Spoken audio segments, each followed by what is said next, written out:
Hello everyone, welcome to another video. This time is going to be about rotations, transforms, local and world space stuff.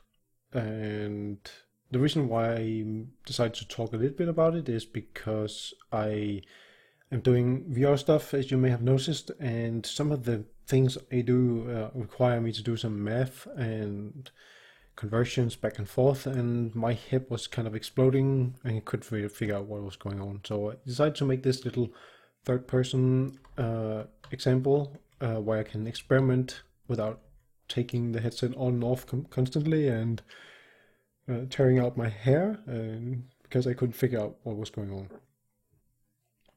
So this actor you're looking at is called a test cube. And it has a pivot mesh and a orbit mesh, and these are found just by using a this one M cube, which came with the third person template example. So they have a material which you will see here. Nope, not that one. Where did I put it? Here. With a color parameter and a opacity, and I set it to translucent and volumetric directional so that I can see, so it looks a little bit better and still is transparent.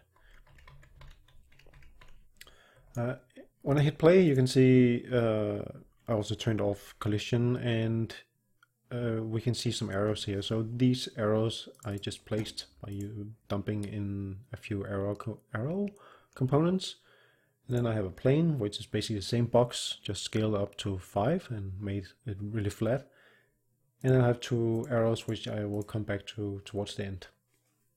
So that's basically all I have in here. And what I'm going to show you guys is how you can use this setup here to experiment with things in case you are somewhat like me and don't really get math that well and just need to experiment to build up an understanding of how things work. Right, so let's start out with something simple. So let's say I wanted to figure out the point out here relative to my actor. So in this case, this is rotated 0, 0, 0, so it's pointing in the same direction as the world forward. So it's kind of easy. So I'm just gonna start off by tilting it a little bit, giving it a weird rotation so that it's not that easy. So let's say I wanted to figure out this point here relative to this, and I need to do that in world space. So one of the things we can use is a debug sphere, which takes in a vector, a point, and then it draws a sphere at that point here. So if I were to make a point in the corner, like this is the forward, and I wanted to make a point out here, that would be something like 250, I just happen to know, in that direction. And when I hit play, it doesn't show up. But if I hit F1, I can see that it does actually show up just underneath the ground. And that is because it's a world vector it's taking in, and this is obviously a local vector. So in order to convert this into relative to the actor, I need to get the actor's transform.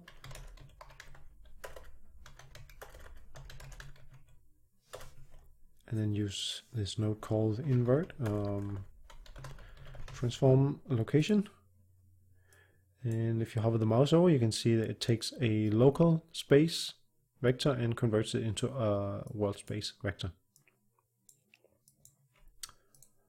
So now we see that the sphere pops up in the correct location. And similarly, if you have a world position point vector or something, and you need to figure out where is that point relative to my actor here, then you can do the opposite and say inverse invert transform location, and then yeah, well, if this is a world, since it's now a world vector and you need to figure out where it is relative to that, we can try and print that out, and we should get 250 and times 250, and indeed we do.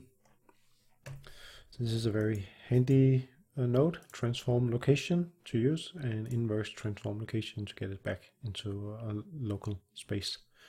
So let's get that out of the way and have a look at transforms and rotations. A few things we can do with that.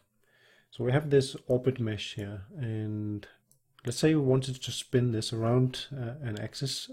So we can do that by type in add rotation, and we get 3 options here. So add a world rotation, if we use that to begin with. Type in 1 around the z-axis and hit play. Then we're going to get something looking a little bit weird initially. So it's looking this way because our actor is rotated. So if it were to be in the default position and we hit play, then things would look completely correct as we would expect. But since we are rotating around the world axis, then things end up looking a little bit weird.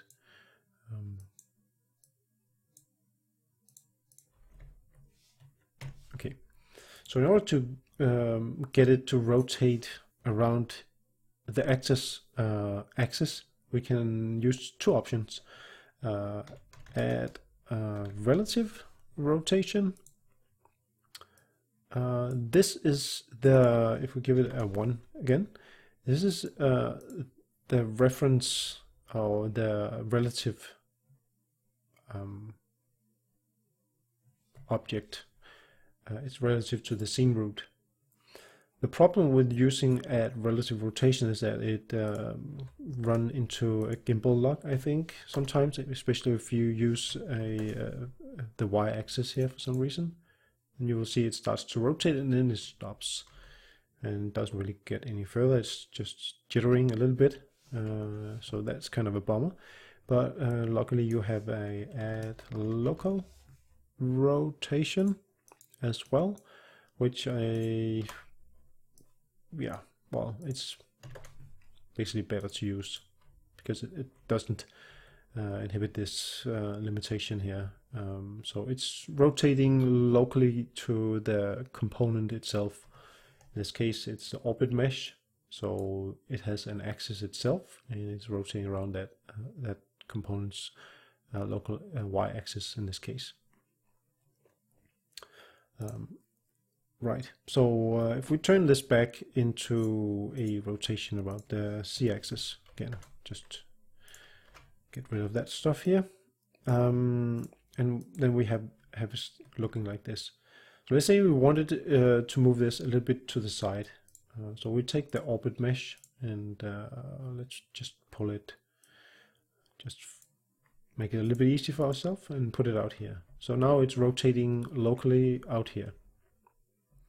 But if we wanted to rotate it around the center of the actor, this middle point here with the gray boxes,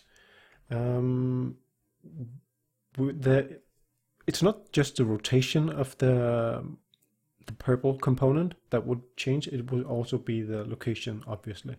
And that is where we need to look at transforms.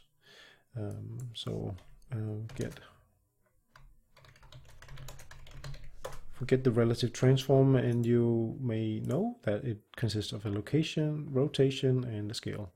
So all 3 things here. Let's combine that.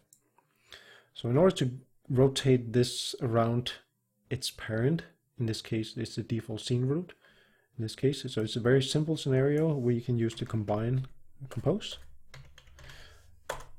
transform node, and then we just need to make a transform and then tell it how much we want to rotate. So that is basically all we do here. So if you hover the mouse again, you can see it has something to do with delta rotation. Takes a local to world, so it's basically a local transform, and rotates it. And if we let's get the orbit mesh here. You can see if I type in add relative, that I would have hoped that was a add relative transform, but that's not. There's, however, a add local transform, but that is not going to be useful in this situation here. So what we do instead is, now that we already did the addition here, then we can just set a relative transform like this, and then we get something spinning and rotating. So we have both the spinning and the rotation here. So we can try and switch this to spin around the y-axis while rotating around the center of the actor itself here. So that looks very nice. So let's say it was a little bit more complicated, then the pivot mesh wasn't at the center, which might be the case in some scenarios. Let's say it was somewhere here, and we wanted to rotate around that. So right now you can see it's definitely not rotating around that center. It's all that gray box as we would have hoped. And just to make it a little bit, I'm just going to kill this add local rotation here. Maybe move this a little bit further out, somewhere here. So you can see it's definitely just circling the center right now. So in order to do that, we have to go away from adding using set relative transform. There may be a way of using this, but I haven't really figured out the way to do it.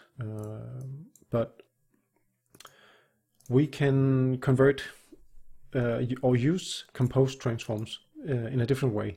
So the way I tend to look at it is that you can use composed transforms in two scenarios. One, to add some rotation or location to something, or you can use it to convert into a different space. So what do I mean by that? So let's get rid of the set relative transform and switch that out with a set world transform, like that. So what we have here is a local transform, or relative, local transform. So in order to convert this into a world transform relative to something, which is going to be the orbit, the pivot mesh, then we get the world transform of this, and then we compose it, and if you say it loud, you convert it into the world space of this. That's a good way of thinking about it if you can't wrap your head around it, as I can't really. But this is going to give us something that took off. That was definitely not meant to happen. Let's see, get, well, compose, pivot mesh, orbit mesh. Oh hell, what did I do now?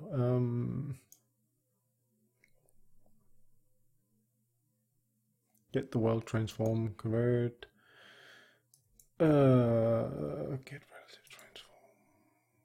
Oh, right. I moved it. So that is a case where we cannot use this. If I were to move this back again, it would work. It would be exactly the same. You can see it's working. Everything is cool. And that's because it's basically taking, this is basically the same, giving us the same point. Well, let's put it back out here where we can figure this out, because now we need to figure out the relative location between this and this, where we need to rotate around, since it's not going to be the center here. So instead of using get relative transform, we can only use this in this very simple scenario where things are at the center and it's in, by the way, in the same actor. So let's say things are not in the same actor. So just a way of explaining that, I'm just gonna pull in these two guys here and then get the world vector, get world transform.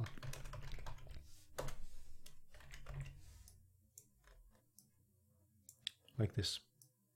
So now we have 2 points in world space, and we need to figure out how they relate to each other, how they are relative to each other. So if you type in convert, there's a very handy node called convert transform to relative. So this is giving us the relative transform relative to this. Am I getting this right? I would say if it doesn't work, switch it around. So let's say, have a look. Well, what do you know? It worked. So now, as you can see now, it's rotating around the gray box, just as we would like it to do. So this is very handy. This convert transform to relative, taking in 2 world transforms, giving us this. So that was another way of doing it. If you are having transforms outside or in world space and maybe not in the same actor, then you can use that. So another way I kind of like to look at this, which is also kind of a good way of understanding how the composed transforms work, is to use, think of it that like you want to get the relative to the local space of the pivot mesh. So you can get that by using another very handy node, invert transform. Takes in a local transform and converts it into a world transform. And since this is then this becomes a local. So if you use the terminology as before, by using compose, then you will take the world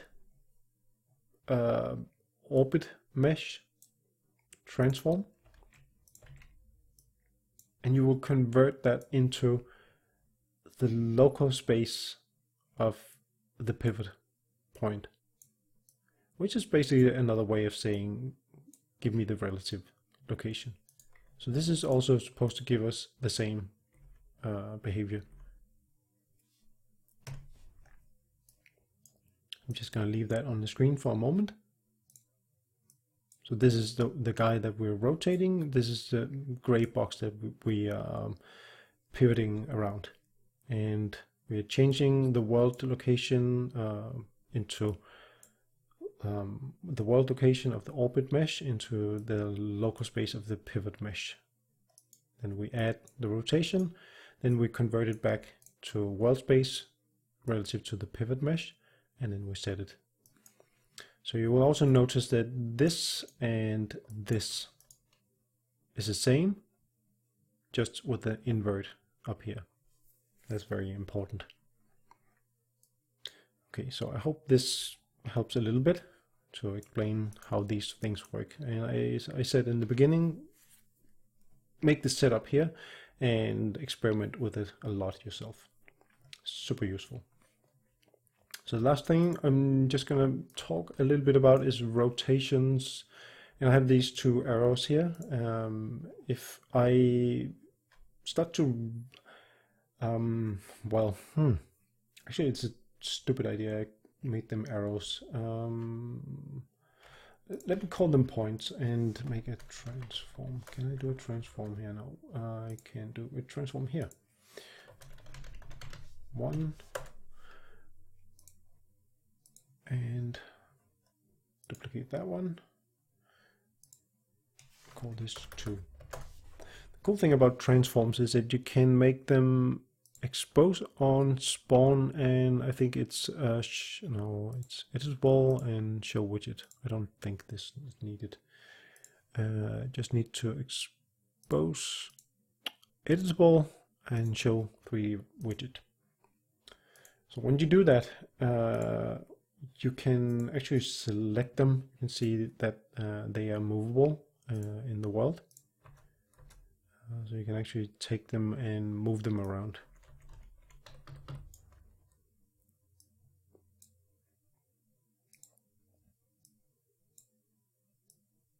Ah. Fuck. Okay.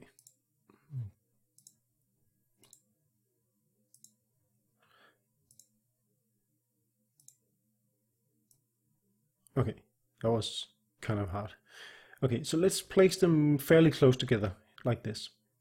So imagine there's a line between these from the going from the center here and out to each of these here. And I'm gonna make it a drawing of this by these.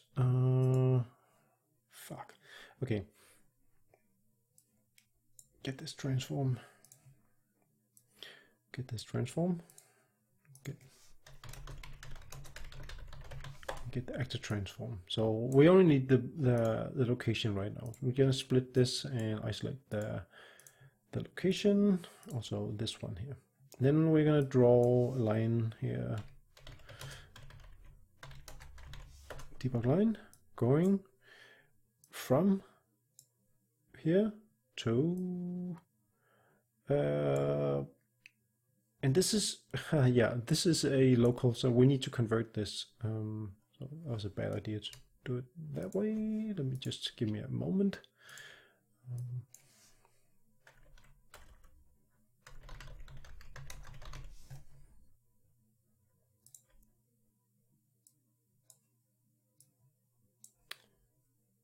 Oh.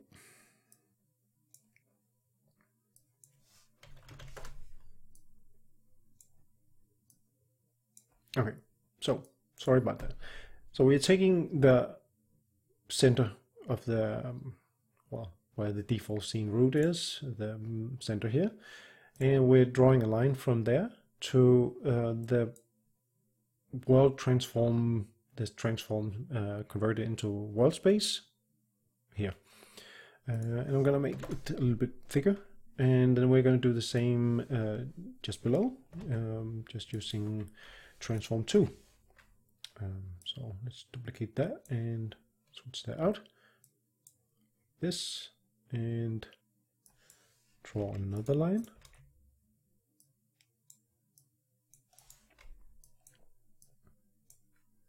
Going from here to here. Okay. Where did it go? Oh my god, where did it go?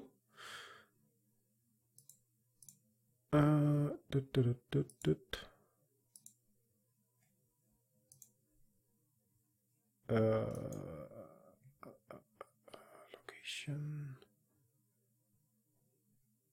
Location.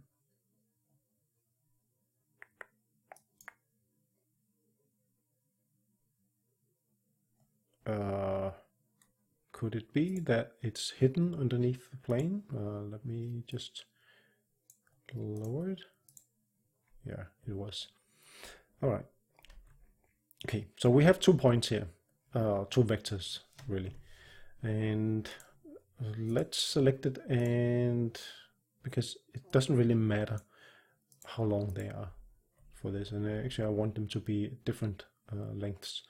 So let's assume that we wanted to find the angle between these 2 lines here. One quick and easy way of doing that is to make use of another node. So what we're going to do is to take transform 1, transform 2, breaking these 2 guys open. And right now they are in local space. It doesn't really matter if they are in local space, but we kind of need them to be. For the sake of the demonstration, because that isn't definitely probably not what you're going to have. It's probably going to be world transforms if you're doing VR stuff. So this is probably not going to be the case. Then you're going to have a world transform this, and that means that you're going to have to do the inverse of exactly that. So you're going to have the actor transform, and you want to invert transform that location so you get it into local space. So that world vector you want to convert into the space of the actor itself here. You want to do that with both these two points. So you also want to do it with the transform 2 vector down here. So from here on, what you do is to make use of make rotator from X, and if it's not X then it's Y, and if it's not Y then it's Z. I haven't really figured out when to use what. The only thing I know is that these needs to be normalized, so I need to insert and normalize here. Otherwise I believe things will look weird like that. And then we can do a delta rotator, and then we can extract oops. Let's take the yaw, print, connect that up, and connect that up. So that was a little bit complicated, but so the actor is the reference point. Think of it that way, as a center of whatever you want to find the angle in between. And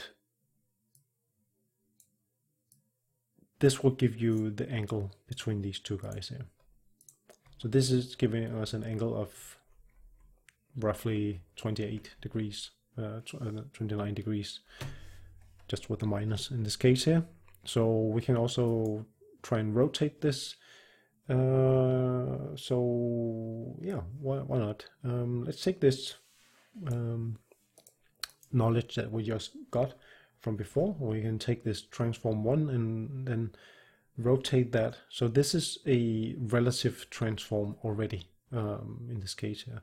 So I just need to compose this with a rotation in this case here. So let's give it a 1, and we can set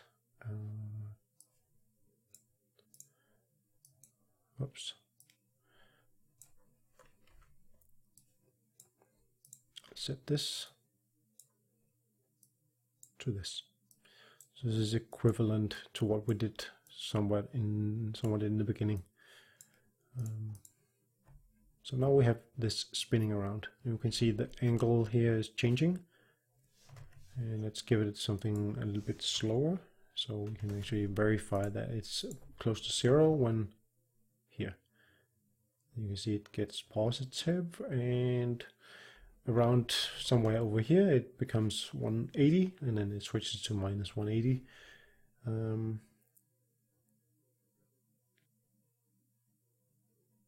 Yeah, well, there you go.